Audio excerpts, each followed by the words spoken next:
que la sostenibilidad se ha convertido en un eje estratégico para la gestión de riesgos en la banca de desarrollo, permitiendo anticipar y mitigar impactos ambientales, sociales y económicos. Hoy en día, integrar estos criterios no solo fortalece la resiliencia financiera, sino que también impulsa inversiones más responsables y, por supuesto, sostenibles. En este contexto, exploraremos cómo la sostenibilidad se posiciona como una herramienta clave para la toma de decisiones en el sector financiero. A continuación, tendremos la conferencia Mercado Regional de Créditos Ambientales con la señora Norma Palma, coordinadora del área de sostenibilidad Banco Centroamericano de Integración Económica BCE. Norma Roberta Palma es profesional con amplia experiencia en sostenibilidad, gestión de riesgos ambientales y sociales y políticas públicas, con trayectoria en instituciones financieras de desarrollo. Actualmente, desempeña un rol clave en el BCE, liderando la integración de criterios ASG en sus operaciones y asegurando una gestión integral de riesgos a lo largo del ciclo de proyectos. Les informamos que se encuentran disponibles tarjetas en el salón, las cuales estarán siendo entregadas por los edecanes a quienes deseen formular preguntas al conferencista. Ustedes solo levantan la mano y los edecanes que se encuentran a los alrededores les van a entregar la tarjeta para que ustedes puedan hacer las consultas respectivas a nuestros conferencistas invitados cada vez que lo anunciemos. Así es de que le damos ya el espacio a la señora Norma Palma. El espacio es suyo y la recibimos con este fuerte aplauso.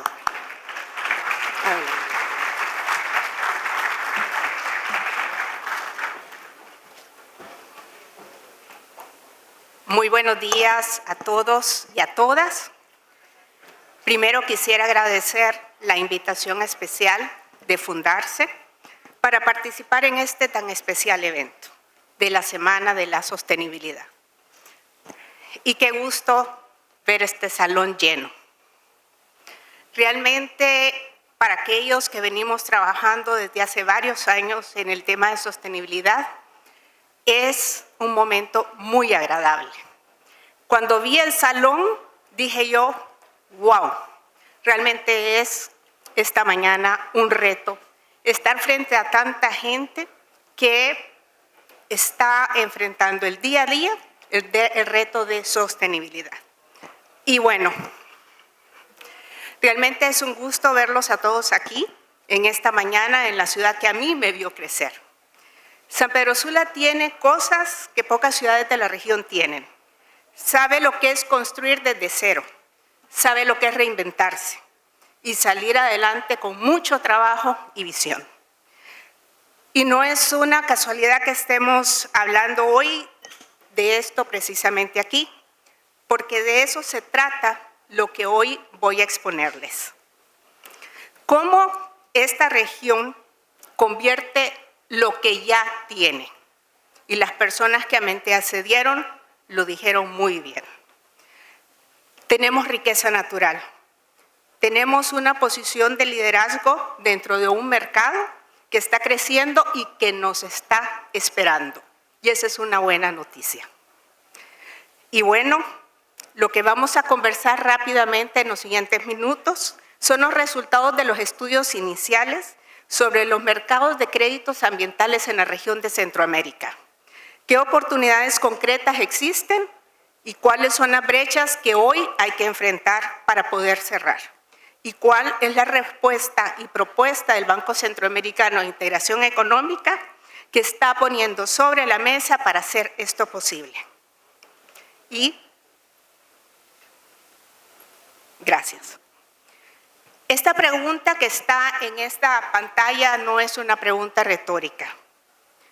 ¿Cómo convierte Centroamérica su riqueza natural en financiamiento climático? La respuesta directa es que hasta ahora no lo ha hecho. No lo ha hecho a la escala que el potencial de la región justifica. Tenemos ecosistemas de alto valor con potencial de reducción de emisiones certificables y una biodiversidad que es referencia global. Y sin embargo, en los flujos de financiamiento climático internacional, La región apenas representa un 8% de América Latina. Eso no es fatalismo geográfico y no lo debemos de ver así. Es una brecha de mercado estructural y una brecha estructural que tiene solución. Y bueno, rápidamente lo que vamos a conversar ahora en el siguiente bloque es ¿por qué Centroamérica? ¿Por qué la necesidad de un diagnóstico regional? ¿Cuál es el resultado de ese diagnóstico en los 8 países del SICA? ¿Qué oportunidades de mercado de carbono y de biodiversidad? ¿Qué rol articulador puede ofrecer el Banco Centroamericano de Integración Económica?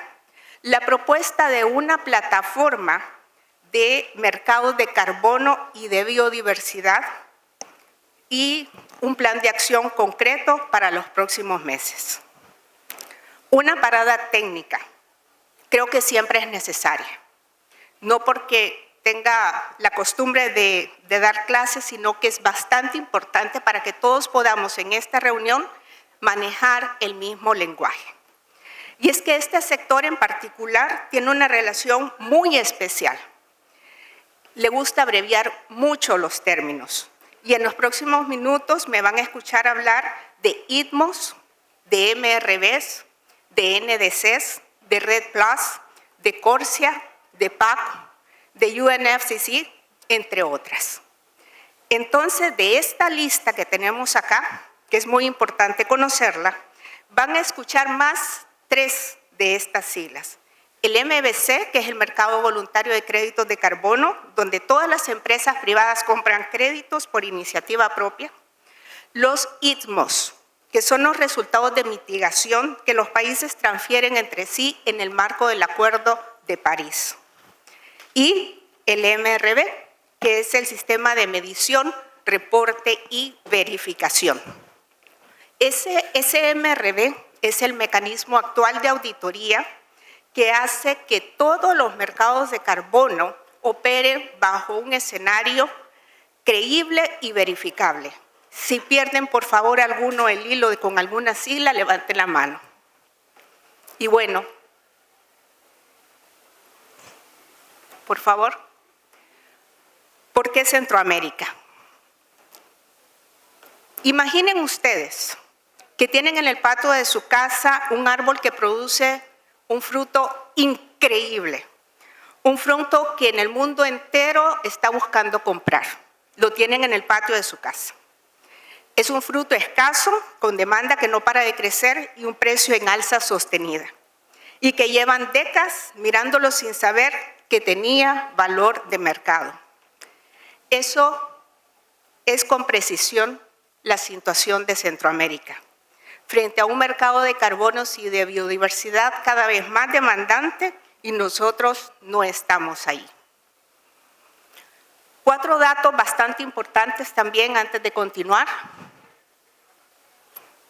De estos 4 datos, algunos puede ser que sorprendan a varios y algunos datos puedan incomodar. Primero, más de 100.000 millones de dólares se transan anualmente en mercados de carbono a nivel global, con proyección de crecimiento sostenido en las próximas 2 décadas. Son números interesantes. Para dimensionarlo, eso equivale a más de 1/3 del Producto Interno Bruto de toda la región centroamericana. Y en ese mercado, señores y señoras, no estamos participando. Segundo, entre el 5 y el 12% de toda la biodiversidad biológica del planeta se concentra en Centroamérica, en un territorio que representa menos del 0.5% de toda la superficie terrestre. En términos ecológicos, somos un hotspot global y de primera categoría. Ahora algunos datos que incomodan y para facilitarlo los voy a unir los dos. Entre el tercero y el cuarto, la región emite 168 millones de toneladas de CO2 equivalentes que son certificables, pero solo generamos el 8%. Brasil y Colombia son los que nos están dominando. Nosotros tenemos toda la riqueza natural, pero seguimos siendo aquel guardia que está en el museo y que no está cobrando la entrada. La pregunta técnica relevante es, ¿por qué?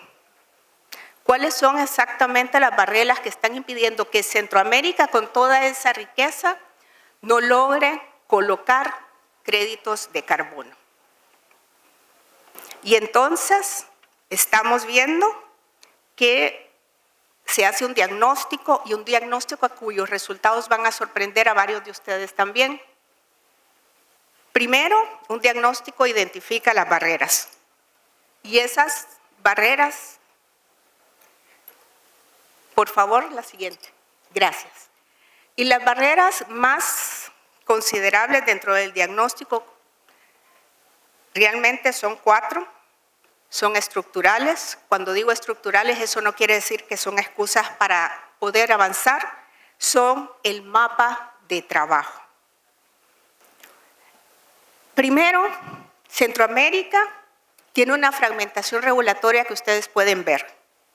Tenemos 8 países con 8 marcos legales distintos, con marcos legales distintos además en cuanto a titularidad de carbono, registro de créditos y autoridades de certificación. Si lo vemos así, un comprador institucional de Tokio o de Frankfurt que necesita escala, que necesita predictibilidad y debida diligencia, ve toda esa fragmentación que hay a nivel de la región y definitivamente no va a invertir. Se va a ir, por ejemplo, para Brasil. Y no porque Brasil tenga mejor naturaleza, sino porque tiene mejor infraestructura de mercado. Es un poco como, veámoslo así, como que cada uno de los municipios de nuestros países tuviese su propia moneda. Es exactamente igual que decir que cada uno de esos municipios también tiene diferentes reglas de tránsito. ¿Se puede vivir así? Por supuesto que sí, pero para efecto de mercado no es viable.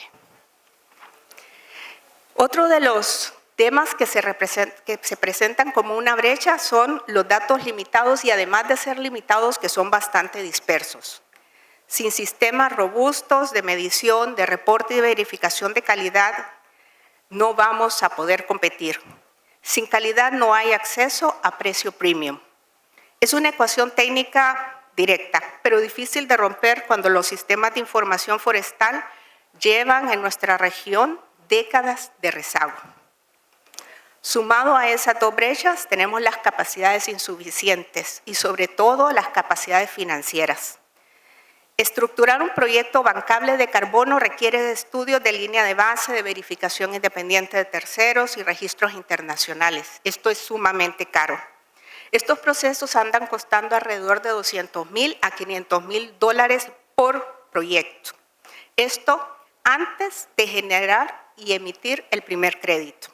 Esto definitivamente es una barrera para cualquiera que quiera ingresar a este mercado y sobre todo lo que pasa es que elimina a la gran mayoría de los potenciales desarrolladores. Y finalmente otra de las barreras es la falta de confianza.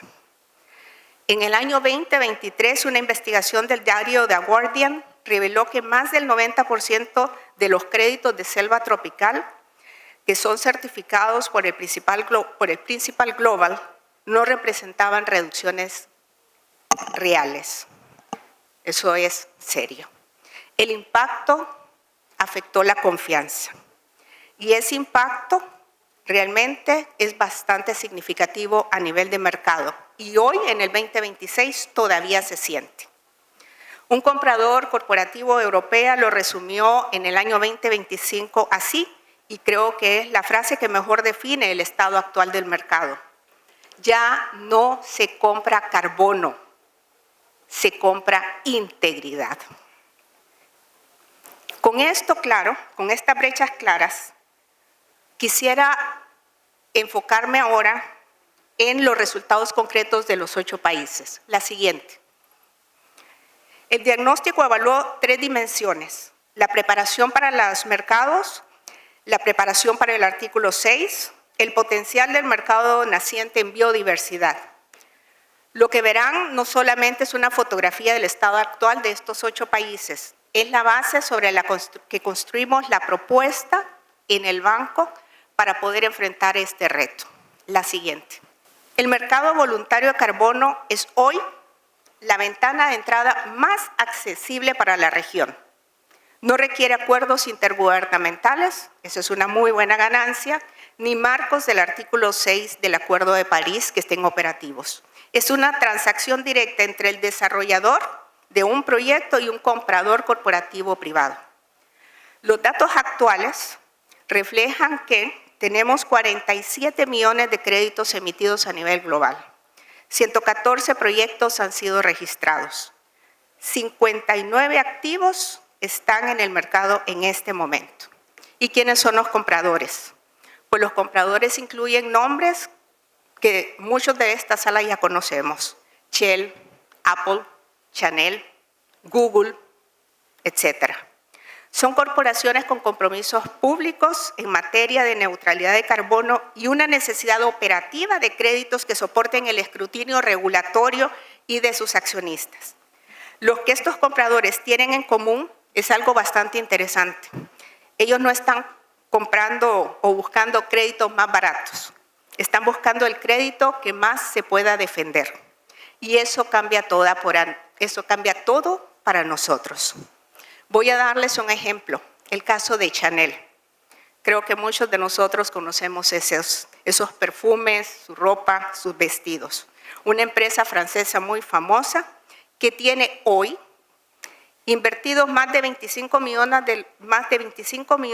de dólares comprometidos en proyectos de carbono en Guatemala y en Costa Rica. Piénsenlo. Llevamos 2 siglos exportando recursos naturales a precios de commodity. Ahora por primera vez hay empresas internacionales que nos pagan literalmente por dejar esos recursos quietos, por no cortarlos, por no tocarlos, por dejarlos ser lo que son. Honestamente no sé si esto es justicia poética o realmente el mejor negocio que podamos hacer en los últimos 200 años, o probablemente sean las dos cosas. El segmento, fíjense bien, que tiene hoy por hoy mayor ventaja comparativa en la región son las soluciones basadas en la naturaleza, lo que tenemos en nuestra casa. Bosques, manglares, agroforestería, carbono azul. Ese segmento representa el 37% de los créditos emitidos globalmente en esa categoría. No es una aspiración, es una posición competitiva que ya existe. Y por lo tanto, en el resto de la presentación voy a explicar cómo esas soluciones basadas en naturaleza se pueden monetizar, las podemos hacer efectivas. La próxima. Entonces, en resumen, las brechas que tenemos pueden verse en esta tabla. En esta tabla se mapea el estado de preparación que tenemos hoy a nivel de cada uno de nuestros países en 4 dimensiones. La capacidad de coordinación institucional, la estrategia MBC, los datos de GEI actualizados y el sector privado activo. Siguientes datos. Guatemala, Panamá y Costa Rica tienen una base institucional muy sólida y el mayor volumen de créditos generados. Honduras muestra una coordinación institucional fuerte y un sector privado muy activo, pero todavía no tiene una estrategia de mercado voluntario de carbono, ni los datos de GEI, una brecha específica que se puede atender, que no define la posición global en el mercado. Finalmente, Nicaragua y El Salvador presentan las brechas más amplias en términos de información y una falta de coordinación. Requieren entonces un mayor nivel de acompañamiento técnico en la fase inicial. La lectura en conjunto. A todos nos falta algo. A todos los países nos falta algo. Todos tienen a la vez algo que aportar y algo que resolver. Esas diferencias, si las gestionamos con una arquitectura regional coordinada, realmente se vuelve una ventaja y no un obstáculo. La siguiente, el tema del carbono. La biodiversidad representa posiblemente hoy el mayor mercado potencial para la región en la próxima década y todavía no lo hemos dimensionado con la seriedad que merece. Tenemos más de 30 ecorregiones en un territorio geográficamente pequeño. Tenemos bosques húmedos tropicales, tenemos manglares, ecosistemas, arrecifes de coral. Tenemos 3.838 en la lista roja de especies calificadas por la UICN, muchas de ellas en etapa endémica. Si desaparecen de esta región, señores y señoras, no tienen ningún otro lugar en el planeta. Ahora lo voy a dimensionar. Costa Rica, solo Costa Rica, alberga más especies que los Estados Unidos y Canadá juntos. Alrededor de unas 910 a 940 especies en un territorio del tamaño de West Virginia. La concentración de biodiversidad de kilómetros cuadrados que tenemos a nivel de la región centroamericana es envidiable. No hay ninguna región en el resto de nuestro mundo que tenga esta capacidad. Y más allá de eso, en el marco de Kunming-Montreal firmado en 2022, se comprometieron los países a proteger el 30% de la tierra y el océano. Ese mandato global está generando una demanda nueva y creciente de instrumentos financieros vinculados a sostenibilidad y biodiversidad. Costa Rica y República Dominicana tienen hoy el mayor potencial inmediato, pero no el único a nivel de la región. Y eso no es por azar, es porque han hecho inversión durante décadas con una claridad regulatoria y con trazabilidad ecosistémica. Entonces, ¿cuál es el desafío principalmente para el resto de los países? Es que no hay una metodología universalmente aceptada para cuantificar y certificar créditos de biodiversidad. Entonces, ojo, eso se vuelve una ventaja estratégica, porque el actor que lidere la definición de ese estándar para colocación en un mercado emergente es el que va a liderar el mercado mismo. Y bueno, todo esto al final es porque existen oportunidades. La siguiente. Y entre esas oportunidades tenemos tres ventanas abiertas con oportunidades distintas por los distintos niveles de madurez que ya vieron a nivel de los países. Primero, el mercado voluntario de créditos ambientales, el MVC, que está operativo a nivel de nuestros países. Ya dijimos, 3 de ellos llevan el liderazgo. El artículo 6 del Acuerdo de París, que ya registra transacciones soberanas y los créditos de biodiversidad que están en formación. Pero antes de entrar a cada una de estas 3, me voy a detener con el requisito clave.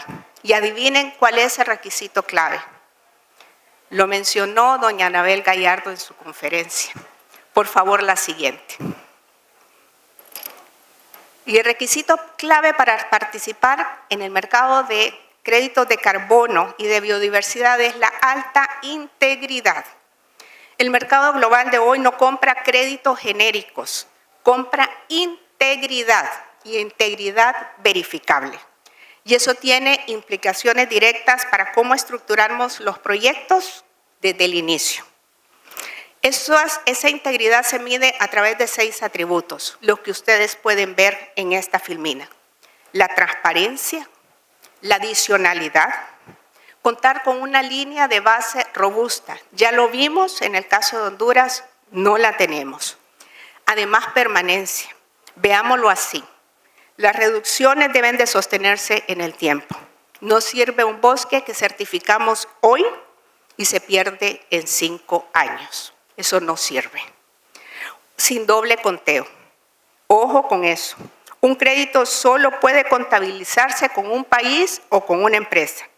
De eso depende mucho la integridad. Y finalmente, las certificaciones adicionales. Todo eso que tenemos en abundancia. Biodiversidad y la capacidad de generar impacto social. Eso nos permite acceder al precio premium. La analogía exacta es la transición del café commodity al café especial. Hace 30 años el café centroamericano llegaba a Nueva York en sacos anónimos, ¿recuerdan? Hoy un café de Marcala, Honduras, con certificación orgánica, con origen de trabajo hasta la parcela y el nombre del productor del empaque vale 10 veces más por kilogramo y todos lo sabemos. Los compradores se han vuelto más sofisticados. Los compradores no pagan cafeína, pagan trazabilidad, historia e integridad.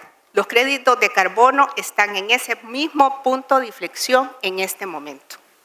Cumplir estos 6 atributos requiere de inversión técnica y tiempo, pero es infinitamente más barato que aparecer en una investigación periodística explicando que sus créditos representaban no reducciones reales.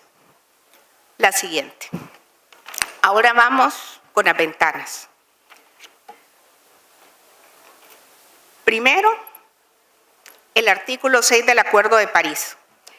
Este Acuerdo de París, a través de su artículo 6, se construyó como el mecanismo de mayor protección en financiamiento climático internacional. Y hay una razón concreta para hablar de él con urgencia hoy. En la COP29 de Bakú, tras 9 años de negociaciones, se finalizaron las reglas del juego. Eso quiere decir que ya no estamos hablando de un mercado que se veía en construcción hasta el año recién pasado. Estamos hablando de un mercado operativo con reglas claras, con reglas definidas. Y la ventana no es que se está abriendo, la ventana ya está abierta. Y hay un dato técnico que es particularmente relevante para esta región. Los países con compromisos nacionales de reducción menos agresivos tienen más margen para vender el crédito exterior bajo el artículo 6. Varios países centroamericanos estamos exactamente en esa posición, lo que convierte al artículo 6 definitivamente en una oportunidad soberana de carácter inmediato. Con el artículo 6.2, donde se materializan los ITMOs, esto permite que hayan transferencias bilaterales de resultados de mitigación entre países, y Costa Rica, República Dominicana y Panamá ya lo están aprovechando. Tienen acuerdos activos con Japón, Singapur, Suecia y Corea del Sur. Y ojo que los precios de transacciones de ellos son precios premium. Oscilan entre los 20 y los 40 dólares por tonelada. Esto está significativamente por encima del mercado voluntario. Un ejemplo, Japón. Japón es uno de los compradores más activos en los mercados de crédito. Increíblemente, Japón, con un terreno pequeño, con un terreno montañoso, ya opera con niveles relativamente altos de eficiencia.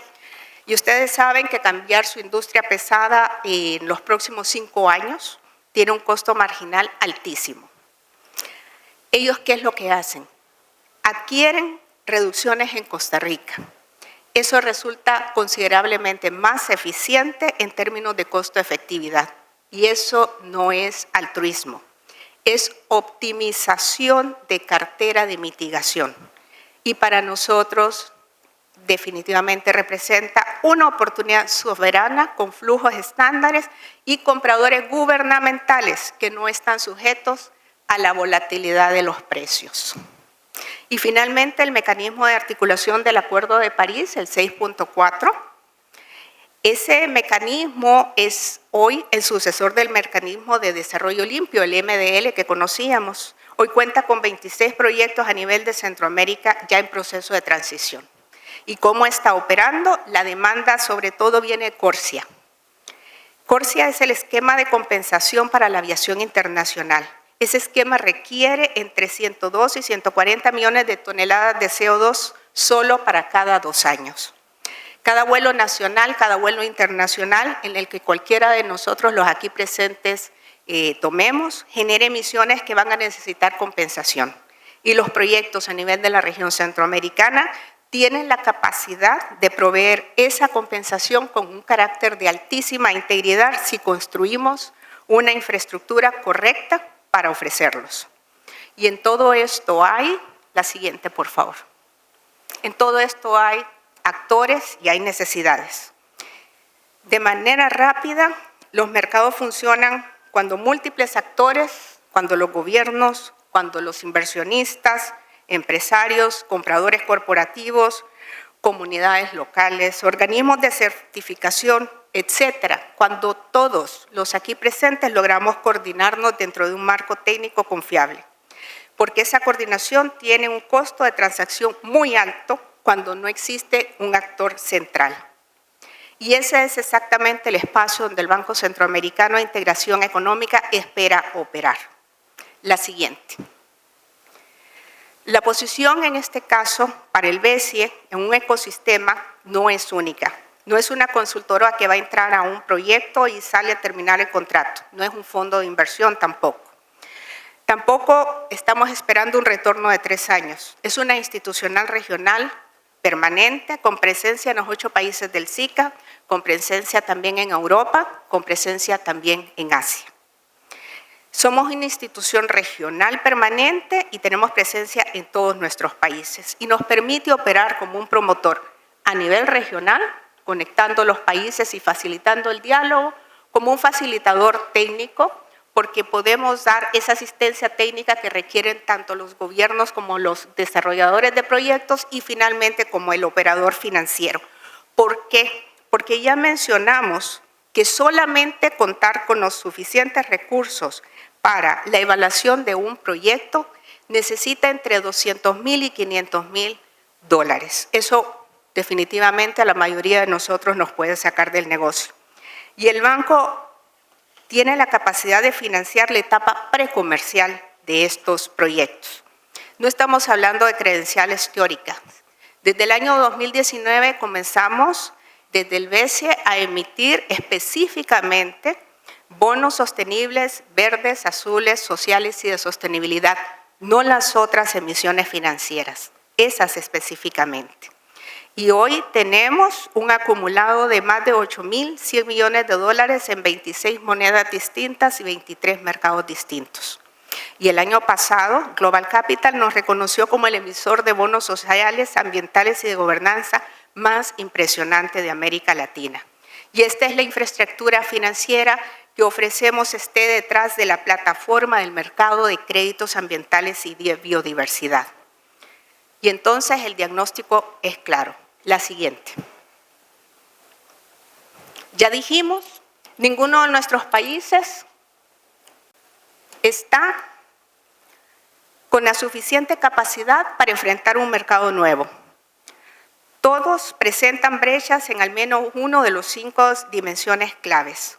Presentamos brechas en marcos regulatorios, en los MRB robustos, para brindar soluciones basadas en naturaleza.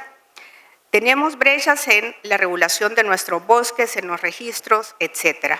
Y aquí les voy a dar un dato que puede ser que sea sorprendente para algunos. Honduras es el país más preparado de toda la región para el artículo 6. No es ni Costa Rica, ni Panamá, ni República Dominicana que ya están emitiendo. Es Honduras. Honduras construyó de manera sistemática y sin hacer ruido el marco institucional correcto para el artículo 6. Esa inversión que no generó titulares cuando se estaba haciendo, está hoy produciendo resultados. Panamá registra un nivel de preparación media, Belice y Guatemala media-baja, Costa Rica, Nicaragua, El Salvador y República Dominicana están bastante abajo en una preparación suficiente para alcanzar el artículo 6. La conclusión operativa: si avanzamos país por país, señores, vamos a estar 1, 2 o 3 décadas más. Si lo hacemos de manera ordenada, con un mecanismo regional coordinado, vamos a poder comprimir ese tiempo y poder dar resultados en los mercados a nivel inmediato. La siguiente. La plataforma del BCE, que el BCE está proponiendo, ha sido financiada desde su origen para contar con un diagnóstico completo que hoy tenemos. Vemos las brechas, ya conocemos cuáles son las oportunidades, ya conocemos cuáles son las ventajas, conocemos el nivel de preparación de cada uno de los países y tenemos las autoridades de cada uno de nuestros países conscientes de estas debilidades. Sabemos cuáles son las barreras. Ahora vamos a la parte central. ¿Cuál es la arquitectura de solución que se está proponiendo? Pues la arquitectura en la siguiente es sencilla. Una base central, un metaregistro. Una base de datos centralizada que solo acepta proyectos verificados. Eso tiene una función simple, pero es crítica. Si un proyecto figura en el metaregistro del BCE, cualquier comprador del mundo puede confiar en que ese proyecto No necesita de una debida diligencia nuevamente. El BESI opera como certificador regional. El Marketplace, que sería la plataforma digital que conecta oferta y demanda de manera eficiente. Un comprador corporativo en Japón que quiera adquirir créditos de proyectos en manglares en Belice no tiene dónde buscarlos de forma centralizada y confiable. No los va a buscar en Belice. No hay que lo conecte. El Marketplace constituye exactamente ese punto de encuentro. El tercero es el centro de conocimiento, un repositorio abierto con guías técnicas, publicaciones especializadas, programas de capacitación para gobiernos, desarrolladores de proyectos, todo aquello que pueda generar en todos expertise técnico. ¿Y qué es lo más importante? Que es un esquema de financiamiento circular el que se ofrece a través del Fondo Revolvente. La siguiente. Y entonces, ¿cómo se opera, cómo se estructura? Y creo que lo más importante que quieren saber hoy es dónde estamos. Primero, esta plataforma se va a estructurar en 2 fases, una que ya comenzó con una decisión deliberada para asegurar credibilidad en los mercados internacionales y resultados tempranos para todos nuestros países. En el corto plazo pueden ver que se cuenta ya con un avance en cuanto al metaregistro operativo con proyectos MVC ya validados, con un matchmaking inicial en Marketplace que va a ofrecer la posibilidad de brindarle información suficiente también a través del centro de conocimiento. El Fondo Revolvente se está consolidando para ofrecer que ese limitado número de proyectos que ya se han identificado cuenten con la información suficiente y puedan ser validados de manera completa. El foco de todo esto está en demostrar que el sistema funciona con resultados concretos. Y en el mediano plazo, la expansión hacia el artículo 6.2 del Acuerdo de París y a la biodiversidad. En una reunión hace un par de semanas alguien me preguntó que cuánto tiempo va a tardar esto en poder funcionar de verdad. Le respondí lo mismo que le digo a cualquiera si me lo pregunta. Primero, ¿cuánto tarda un árbol en dar frutos? Y realmente esto depende de cuándo lo sembremos. Si lo sembramos hoy, será definitivamente mucho antes de si seguimos hablando de la importancia de sembrarlo. Y finalmente las conclusiones y los próximos pasos. La siguiente. Quiero dejarles 5 ideas adicionales a las 3 que brindó el coordinador residente de las Naciones Unidas. La primera, Centroamérica está en una posición privilegiada. La biodiversidad, los bosques y el potencial de reducción de emisiones son activos reales, verificables, con valor de mercado creciente. No estamos hablando de recursos hipotéticos, de algo que tenemos que comenzar a hacer. Estamos hablando de lo que ya tenemos. La segunda, tenemos oportunidades para un mayor rendimiento inmediato en cuanto a soluciones basadas en la naturaleza, en carbono azul, en reforestación, en agroforestería. Exactamente los segmentos donde la región tiene una gran ventaja comparativa frente a otras geografías. Con esto no nos puede competir África, no nos puede competir Brasil, no nos puede competir ninguna otra región. Tercera, las brechas son técnicas y financieras, no son estructurales ni permanentes, no son brechas que no podamos cerrar si lo hacemos juntos. Todas estas brechas tienen soluciones conocidas y que han sido probadas. Lo que hace falta es el mecanismo regional integrador para implementarlas con coordinación. La cuarta, el artículo 6 del Acuerdo de París representa la frontera más relevante del financiamiento climático soberano. La ventana con compradores como Japón, Singapur, Corea del Sur está abierta. Los países que construyan la infraestructura correcta primero son los que captarán el mayor valor. Y la quinta, la plataforma de mercado de créditos ambientales y biodiversidad, coloca al BESI en la posición que le corresponde como integrador regional, conectando a los proyectos, los compradores, los gobiernos y demás con un estándar de alta calidad a una escala que ningún actor individual lo va a poder hacer. Y finalmente, ¿cuáles son los próximos pasos? Para el segundo semestre de este 2026 se procede ya a la identificación del portafolio piloto en los 8 países. En el tercer trimestre se seleccionará y comenzará a estructurar los primeros proyectos que reúnan las mejores condiciones para llegar al mercado rápidamente, sin sacrificar integridad, y trabajando junto a Climate Focus, uno de nuestros socios, y demás socios especializados. Esto va rápido. En el tercer y cuarto trimestre, el lanzamiento de la plataforma en la versión 1 con un metaregistro y marketplace activos. Los primeros proyectos listados y las primeras transacciones cerradas a nivel de país. Y así evolucionamos hasta el 2027, donde continuaremos acompañando con asistencia técnica a nuestros gobiernos.